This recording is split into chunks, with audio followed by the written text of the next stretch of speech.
પશ્ચિમ બંગાળમાં ભાજપને લઈને ઉત્સાહ, વડોદરામાં લાઈવ રિઝલ્ટ પર નજર। પશ્ચિમ બંગાળના રાજકીય પરિણામોને લઈને દેશભરમાં ચર્ચા ચાલી રહી છે। પશ્ચિમ બંગાળમાં ભાજપના પ્રદર્શનને લઈને કાર્યકર્તાઓમાં ઉત્સાહનો માહોલ જોવા મળી રહ્યો છે।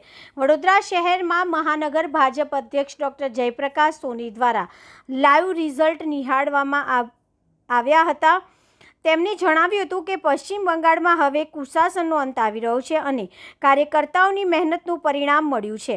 આ પ્રસંગે નરેન્દ્ર મોદી અને અમિત શાહની મહેનતનો પણ ઉલ્લેખ કરવામાં આવ્યો। જણાવ્યું કે બંને નેતાઓએ પશ્ચિમ બંગાળમાં વ્યાપક પ્રચાર કર્યો હતો, જેના પરિણામો હવે સામે આવી રહ્યા છે। પ્રચાર દરમિયાન નરેન્દ્ર મોદીએ સ્થાનિક લોકપ્રિય વાનગી ઝાલમુડીનો સ્વાદ માણ્યો હતો, જેને લઈને પણ ચર્ચાઓ થઈ હતી। સ્થાનિક નેતાઓએ વધુમાં જણાવ્યું કે પશ્ચિમ બંગાળમાં મળેલી સફળતા બાદ ગુજરાતમાં પણ ઉજવણી કરવામાં આવશે। પ્રદેશમાંથી સૂચના મળ્યા બાદ વડોદરા ખાતે વિજય ઉત્સવ યોજાય તેવી માહિતી આપવામાં આવી છે।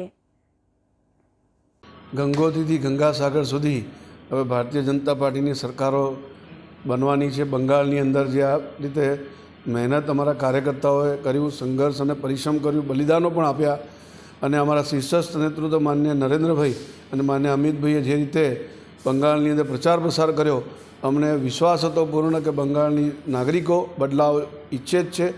ખૂબ મોટો બદલાવ આવી રહ્યો છે અને બંગાળની અંદર જે અત્યારે રૂઝાનોમાં દેખાઈ રહ્યું છે કે ભારતીય જનતા પાર્ટીની સરકાર બનવા જઈ રહી છે। હું સૌ કાર્યકર્તાઓને જેમણે ખૂબ સંઘર્ષ અને પરિશ્રમ કર્યો છે એમને હું નમન કરું છું, વંદન કરું છું અને અભિનંદન પણ કરું છું।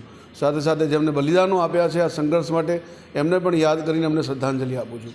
ભારતીય જનતા પાર્ટીના ભવ્ય વિજય બદલ હું સૌ કાર્યકર્તાઓને ખૂબ ખૂબ અભિનંદન આપું છું।